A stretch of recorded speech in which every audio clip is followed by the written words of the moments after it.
Hello everyone, good morning everybody. So guys, आज 5 दिसंबर है और आज हमारे एसएससी जेई के स्टूडेंट्स पेपर देने जाने वाले हैं और साथ ही साथ में हमारे 6 दिसंबर को भी हमारे बच्चे पेपर देने जाने वाले हैं। बात ये आती है 3 और 4 दिसंबर को इस बार के एसएससी जेई ने, इस बार के एसएससी ने, इस बार की एग्जाम कंडक्टिंग एजेंसी ने थोड़े से पेपर में परिवर्तन किए और वो परिवर्तन बच्चों के लिए नए थे। हम लोगों के लिए तो मैं नहीं बोलूंगा नए थे, लेकिन वो परिवर्तन नए थे। कुछ चेंजेस काफी अच्छे लगे मुझे और कुछ चेंजेस जो थे वो बच्चों के हित में थे, लेकिन कुछ चेंजेस जो थे वो बच्चों के हित में नहीं थे। अगर मैं सबसे पहले बात करता हूं तो बहुत सारी लेबोरेटरीज हम लोगों ने देखी जो कि बहुत ही अच्छी नहीं थी। बच्चों के ये रिव्यूज थे कि सर, जिस जगह पे मैं बचपन में वीडियो गेम खेला करता था वहां आज मुझे पेपर देने जाना पड़ रहा है, फील नहीं आया सर मुझे एग्जाम देने के लिए। ठीक है, तो जहां पे मैं बचपन में वीडियो गेम खेला करता था, जहां पर मैं बचपन में देखता था कि यार ये हमारे घर के पास का इंटरनेट कैफे, जहां पे मैं फॉर्म भरा करता था, उस जगह पे सर आज मुझे एसएससी जेईई का पेपर देने जाना हुआ तो मुझे लगा कि यार मेरी क्या ही वैल्यू है, मैं कहां पेपर देने आ गया हूं। तो एक इस तरीके के रिव्यूज बच्चों के रहे, बट एनीवेज इन सब चीजों को हम अवॉइड करते हैं। Now the second parameter is, काफी सारे बच्चों का ये कहना था कि सर स्क्रीन पर कैलकुलेटर था, जो कि हमारे लिए एक नई चीज थी। बिकॉज प्रीलिम्स के पेपर में, सीबीटी 1 के पेपर में आपको कैलकुलेटर की नीड नहीं होती है, लेकिन उसके बावजूद भी एसएससी ने कैलकुलेटर प्रोवाइड किया। कैलकुलेटर को काफी बच्चों ने यूज भी किया, लेकिन यहीं पर एक दूसरी चीज भी देखने को मिली बच्चों के एंड से, वो ये था कि भाई कैलकुलेटर का उपयोग तब करना है जब कैलकुलेटर की जरूरत हो। अब एक बच्चे का यहां पर यह भी रिव्यू था कि सर जैसे पेपर चालू हुआ मैंने सबसे पहले कैलकुलेटर में 2+3 करके देखा। तो मेरा यही कहना है इस तरीके की टाइम वेस्टिंग ना की जाए, बिकॉज 2+3 आपको पहले से पता है कि 5 होता है, तो अब आपको कैलकुलेटर में करने की जरूरत नहीं है। कैलकुलेटर में बहुत सारी चीजें आप लोग कर सकते थे, बहुत सारी चीजों के कैलकुलेशन आपके समय बचा सकते थे। तो 5 और 6 तारीख वाले बच्चों को मैं यही बोलूंगा कि आप उतना टाइम अपना सेव करके चलें अकॉर्डिंग टू कैलकुलेटर। इस बार जो तीसरी चीज देखने को मिली वो ये मिली कि जनरल स्टडीज का पोर्शन, जिसको आप जीके जीएस बोलते हो, वहां पर कहीं ना कहीं पेपर के अंदर ना साइंस नहीं देखने को मिली। और जब साइंस देखने को नहीं मिली तो सीधी सी बात है, हिस्ट्री, पॉलिटी, ज्योग्राफी, इकोनॉमिक्स का वेटेज बढ़ जाएगा। और जब उनका वेटेज अगर बढ़ेगा, ठीक है, तो एसएससी ने वहां पर पॉलिटी के वेटेज को इंक्रीज करने की कोशिश करी और ये 3 तारीख के पेपर में भी हुआ और 4 तारीख के पेपर में भी हुआ। तो पॉलिटी का पेपर भैया, पॉलिटी के अंदर इन्होंने इंक्रीज किया चीजों को, क्योंकि सीधी सी बात है, पहले हमारी साइंस अगर हम देखें, बायोलॉजी हो गया या केमिस्ट्री हो गया, फिजिक्स हो गया, मोटा मोटा ये 12 से 15 नंबर का आ जाता था और करंट अफेयर्स भी इतने नंबर का आ जाता था। तो हिस्ट्री, पॉलिटी, ज्योग्राफी, इकोनॉमिक्स जो थी वो मुश्किल से 20 नंबर की आ पाती थी, या उसमें भी स्टैटिक जी के मिक्स होकर के आ जाता था। इकोनॉमी के तो हमें 2-3 क्वेश्चन देखने को मिल जाए तो बड़ी बात है, लेकिन इस बार जब साइंस को रिमूव करने की कोशिश करी गई तो यहां पर हमारा वेटेज बढ़ गया पॉलिटी का। तो ये एक नया पैरामीटर देखने को मिला। इस पैरामीटर में नो डाउट स्टूडेंट के, जिन स्टूडेंट का फोकस हमेशा से स्टैटिक पार्ट पे रहा है उनका पेपर अच्छा हुआ होगा, जिनका फोकस थोड़ा स्टैटिक पे कम, साइंस और करंट अफेयर्स पे ज्यादा रहता है, उनका थोड़ा सा जो मार्जिन है जीके जीएस का वो हल्का सा गड़बड़ाया होगा, हल्का सा गड़बड़ाएगा, बाकी नहीं। लेकिन अच्छा, एक चीज और अच्छी करी कि जो भी हमारा जीके पूछा गया वो ऐसा नहीं था कि भाई बनेगा नहीं, अगर किसी बच्चे ने ढंग से पढ़ाई करी है तो उसका जीके जीएस उतना बन जाएगा जितना बनाने लायक है।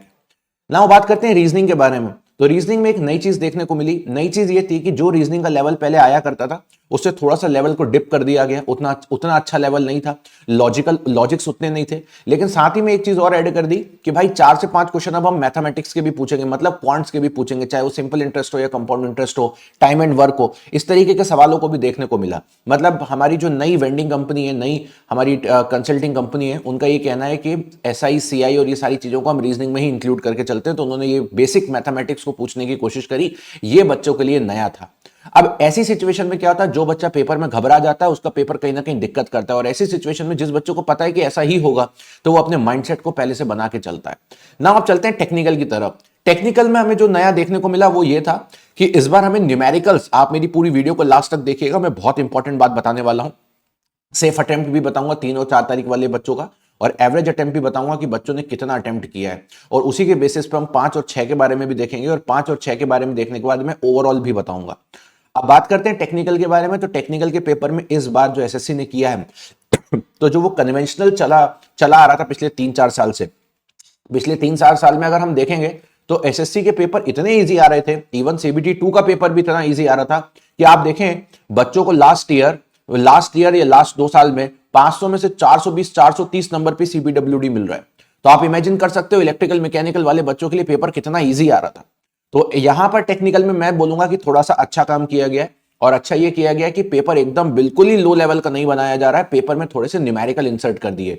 मैं ये नहीं बोलता कि न्यूमेरिकल टफ होते हैं, न्यूमेरिकल डालने से क्या होता है, बच्चे की थोड़ी सी स्पीड पेपर में रुकती है, जिसकी वजह से वो थोड़ा कॉन्सेंट्रेट होकर के पेपर दे पाता है, और एक अच्छा बच्चा जो है वो अच्छे से पेपर दे पाता है। तो कहीं ना कहीं टेक्निकल के पेपर में इस बार अच्छा किया।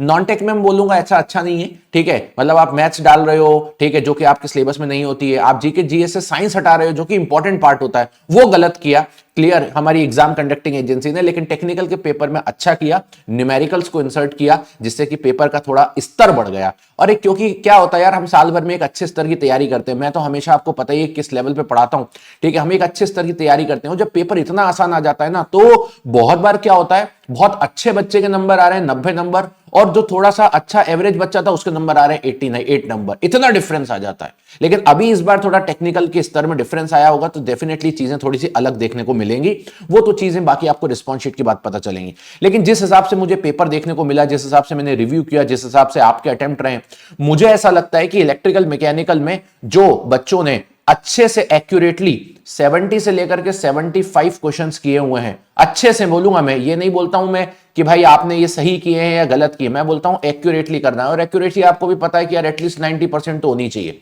ठीक है। तो 70 से लेकर के 75 क्वेश्चन आप बना सकते थे पेपर में, इसमें कोई बड़ी बात नहीं है, ये आप बना सकते थे अच्छे से अगर आप टाइम देते तो।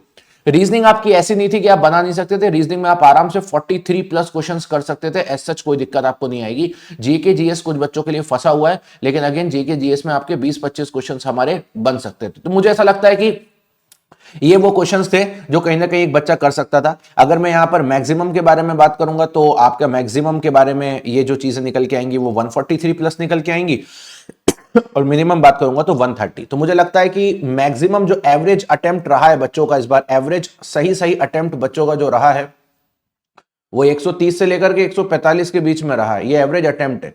मतलब इस बार वो वाले बच्चे नहीं है जो 160 170 करके आ रहे हैं, क्योंकि वो चीजें तब पॉसिबल हो पाती थी जब आप टेक्निकल में 90 अटेम्प्ट करते थे, रीजनिंग में 45 प्लस अटेम्प्ट करते थे, जीके जीएस में भी 35-40 करते थे, तब वो चीजें हो पाती थी। लेकिन इस बार थोड़ा सा धैर्य हुआ, बच्चों ने थोड़ा एक्यूरेसी पे ज्यादा वर्कआउट किया है। मैंने मेजॉरिटी जितने बच्चों से बात करी, कुछ ऐसे बच्चे भी जो हमारे लास्ट टाइम सीबीटी 1 क्लियर कर चुके हैं, सीबीटी 2 भी क्लियर कर चुके हैं, लेकिन लास्ट टाइम उनका कन्वर्जन नहीं हुआ था, राइट। कुछ ऐसे बच्चे भी हैं जो लास्ट टाइम बीआरओ में सिलेक्टेड हैं, इस बार उन्होंने फिर पेपर दिया है। ऐसे स्टूडेंट जिनकी अच्छी कमांड है, उन स्टूडेंट से भी बात करने के बाद पता चला कि सर पिछले बार के कंपैरेटिवली इस बार 10-15 नंबर का कम ही अटेम्प्ट हुआ है, लेकिन सर इस बार हमने एक्यूरेसी पे ज्यादा ध्यान दिया। हो सकता है हमारे नंबर उतने ही आए जितने लास्ट टाइम आए थे, लेकिन इस बार हमने अटेम्प्ट पे ज्यादा ध्यान नहीं दिया, इस बार हमने एक्यूरेसी पे ज्यादा ध्यान दिया, जो कि एक सबसे अच्छी बात थी। 5 और 6 तारीख वाले बच्चों को मैं यही बोलना चाहूंगा, आपका पेपर इस बार एक्यूरेसी बेस्ड पेपर है, आपका पेपर इस बार अटेम्प्ट बेस्ड नहीं है, तो कोशिश करिएगा कि इसी मार्जिन के अंदर आप चीजों को सही करें। चलिए गाइस, तो इसी तरीके से मैं मिलता रहूंगा। So thank you so much, bye bye, take care and love you everybody.